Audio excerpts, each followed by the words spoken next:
Bienvenue sur cette vidéo Vlog. On va parler d'un sujet que j'ai déjà traité dans un Vlog, c'était sur la liberté, enfin l'absence d'action sur un futur en fait, être incapable de changer ce qui, entre guillemets, est déjà écrit. Voilà, pour ceux qui sont un peu fatalistes dans l'âme, même si je ne le suis pas au final, euh, vous allez voir, j'ai un peu développé le truc. C'est pas un concept qui est nouveau. Voilà. C'est juste un concept qui n'est pas du tout populaire. On a tendance à nous rabâcher à la télé que tout nous appartient, c'est à nous de faire nos choix, nos propres, je sais pas, vie, actions. On nous rabâche sans cesse en nous disant oui, bah, de toute façon, on le voit avec tous les spots publicitaires en nous vantant la jeunesse, l'action immédiate, l'alcool, tous ces spots qui nous disent euh, on peut se lâcher complètement, se, ouais, se déresponsabiliser complètement, ce qui est complètement con quand on y réfléchit. Mais c'est globalement l'idée qui est véhiculée actuellement, c'est que euh, on est libre de nos actions, on peut faire les foufous, on peut se lâcher. Alors que d'un autre côté, ceux qui vendent ces publicités sont tous dans un carcan très très fermé, très solide, qui ne bouge pas, où on vous dit que si on veut avoir quelque chose, y a pas d'amour, il y a pas de solution miracle, faut bosser, faut faire tant et tant d'heures, et vous aurez tant et tant de fric qui vous permettra d'acheter tant et tant de merde pour être tant et tant heureux. Voilà, c'est un peu le système actuel tel qu'il est. Et là où je suis pas du tout d'accord, c'est que quoi qu'il arrive, tout ce qui nous arrive dans l'événement présent et dans les événements qui vont venir, tout ça est entre guillemets déjà écrit. Alors pourquoi je dis entre guillemets? Parce que j'aime pas cette expression. Écrit veut dire qu'il y a quelqu'un en haut, au-dessus de nous, qui se dit alors lui, je vais lui faire.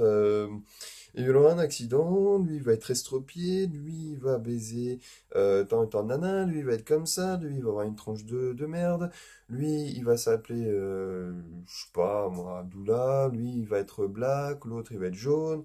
L'autre, il va être fluo. L'autre, il va être irradié. Voilà, en gros, c'est qu'il y a quelqu'un au-dessus qui est supérieur et qui se permet de vous diriger. Alors qu'en réalité, ma façon de penser est qu'il n'y a personne au-dessus. La raison est très simple, c'est que quand alors là, on va partir dans des théories et j'ai aucun fascicule ni texte de physicien ou de scientifique pour m'appuyer sur ça. C'est juste des observations personnelles. Il n'y a rien de voilà de très scientifique. Donc autant je crois très fortement à ces théories, autant on peut les démonter très rapidement parce que voilà, j'ai pas de fondement très précis par des spécialistes. Même si je suis sûr que je suis pas le seul à penser comme ça. Euh, En gros, quand l'univers est créé, il a été créé selon des règles. En fait, toute création euh, est une superposition de règles. Vous prenez n'importe quoi dans le monde, euh, du moment que c'est créé, c'est qu'il y a des règles. Vous prenez par exemple, je sais pas moi, un sachet de sneakers. Il a été créé dans un but précis, avec des règles de couleur, de forme, de dimension, de packaging, de matière. Voilà, ça n'a pas été fait n'importe comment. Vous prenez absolument tous les objets qui vous entourent, l'appareil photo que j'utilise, enfin le portable, l'écran, l'ordinateur, le clavier, tout, absolument tout, même vous, vous avez été créé selon des règles très précises. Alors après, le résultat derrière est différent. Voilà, on n'est pas sur une chaîne. Les humains ne sont pas sur une chaîne, et même tous les objets, même s'ils sont sur des chaînes, on remarque qu'ils ont des petites différences. Voilà. Mais même l'univers, lui aussi, a été créé avec des règles très précises. Des règles de gravité, des règles de vitesse, des règles physiques très, très connes. Voilà, la vitesse ne va pas au-delà d'une certaine vitesse. Enfin, voilà, à une limite de vitesse. C'est un truc qui se discute pas. Ça a été blam, posé tel quel à la création de l'univers. Voilà. Il y a des règles comme ça. Bam, bam, bam. On n'en discute pas. En revanche, on le remarque avec le temps, c'est que les règles sont toujours remises en question. C'est-à-dire qu'elles ne sont pas vraiment remises en question, c'est juste qu'il y a des nouvelles découvertes qui changent les règles du jeu.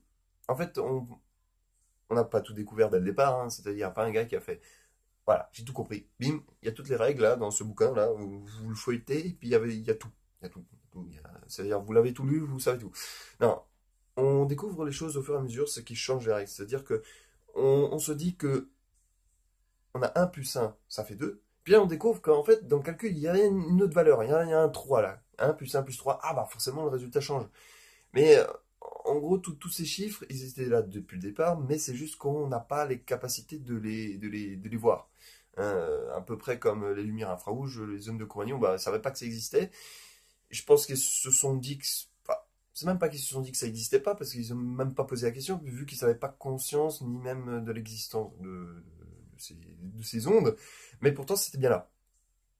C'est à peu près le même principe, c'est-à-dire quand il y a des choses qui existent actuellement, là où maintenant je fais la vidéo, dont on n'a pas conscience, on ne sait pas que ça existe, mais je suis sûr que dans 10 ans, 20 ans, 30 ans, 50, si on existe encore, on va découvrir, on va dire, ah bah, putain, mais ça existait, c'était là sous notre pif, on s'est pas rendu compte, et du coup ça va changer tout le résultat. Mais pour autant, tout ce qu'on a découvert avant, c'est pas faux. Voilà. Donc pour en revenir à cette histoire de libre arbitre, ouais. Ce que je veux expliquer, c'est que on est dans un... L'univers est parti de règles très précises, très strictes. Alors je vois mal comment est-ce que euh, nous sommes capables de nous extraire de ces règles vu que nous sommes créés avec la matière qui est dans l'univers. Voilà. Toutes les molécules sont régulées par des règles très strictes. Les atomes, c'est pareil. Il n'y a pas une molécule qui va se faire, bah, allez, j'encule le monde et elle va faire complètement l'inverse de ce que j'ai l'habitude de faire. Bon, sauf s'il y a des nouveaux éléments qui rentrent en compte. Donc, comme j'ai expliqué il y a 2 secondes. Mais en théorie, aucune euh, molécule, atome, ne va faire nawak. Elle a des règles, elle obéit à certaines lois très strictes. Et du coup, comme nous sommes faits d'atomes, de molécules, je suis pas sûr, mais d'atomes, oui, c'est à 100%. Eh bien, on peut en déduire que nous sommes amenés à, à respecter ces règles physiques. On ne peut pas, par exemple, voler, voilà, ce genre de truc, mais en même temps, ça permet de prédire l'avenir. C'est-à-dire que, euh, on va prendre le cas de la météo. On a des serveurs pour la météo, pour calculer les vents, les trajectoires, tout ça. En gros, les gars, ils ont accès à des serveurs qui font des calculs scientifiques. Voilà, le vent, ça peut se mesurer. Même si c'est approximatif et que la météo se plante 3 quarts du temps, enfin, ça reste encore approximatif, mais on arrive, plus le temps passe et plus les résultats sont précis et aussi les résultats arrivent plus rapidement parce que les processeurs sont plus puissants, voilà, on a des capacités, des databases beaucoup plus performants, plus impressionnants, etc. Et on arrive du coup à comprendre la météo, la prédire. Et comment est-ce qu'on la prédit? Tout simplement par les vents. Et en gros, les vents, c'est des déplacements de molécules, déplacements d'atomes, etc. C'est des énergies qui s'échangent, etc., etc. Je ne vais pas rentrer dans les détails, mais vous comprenez à peu près le principe global. Voilà, vous savez à peu près ce qui se passe sous le capot, sans même savoir qu'il y a des soupapes, il y a euh, toutes sortes de trucs à l'intérieur, mais vous savez à peu près comment ça se passe, et surtout vous connaissez le résultat. Si vous appuyez sur un pédale, ça va accélérer, etc. Et là, c'est à peu près le même principe, c'est que la météo, c'est une histoire de molécules, de vent chaud, vent froid qui s'échangent. Et on arrive à prédire tout ça. Si maintenant on arrive à prédire la trajectoire d'une molécule ou d'un atome du début jusqu'à la fin, même si je suis pas sûr qu'ils ont eu un cycle de vie, on arrive à prédire du début jusqu'à la fin, on peut, imaginons, le faire sur dizaines de molécules, on en fait sur 100, sur 1000, et là on arrive à prédire la trajectoire et ce qui va se passer précisément pour chaque atome dans l'univers. Bah alors on sera capable de deviner le passé. En partant d'un instant T, un présent, on pourra deviner le passé, non, plutôt que la gauche, le passé et le futur. On sera capable de prédire le futur. En fait, on saura exactement ce qui va se passer à la seconde près, au millimètre près, parce que bon, voilà, là, on arrive au sous-bassement, au niveau le plus bas de la miniaturisation. Voilà. Donc, on va se poser des questions sérieuses. Du moment qu'on arrivera à prédire vraiment l'avenir de façon très mathématique, très physique, très quantique, là, on aura du souci à se faire. On va se poser des questions. Et on va se poser des questions parce que du coup, imaginons que une personne a accès, elle saura exactement ce qui va se passer. Bon, elle va pas savoir ce qui va se passer pour elle parce que du coup, comme elle va savoir exactement ce que l'avenir lui réserve, euh, qu'est-ce qu'elle va faire? Elle va se dire, bon, écoutez, là, je vais avoir, théoriquement, d'après la machine, je vais avoir un accident. Mais du coup, comme elle va savoir qu'elle va avoir un accident, elle va tout d'un coup changer de trajectoire. Parce qu'elle va dire, ben évidemment, je vais pas prendre la voiture, je sais que je vais avoir un accident.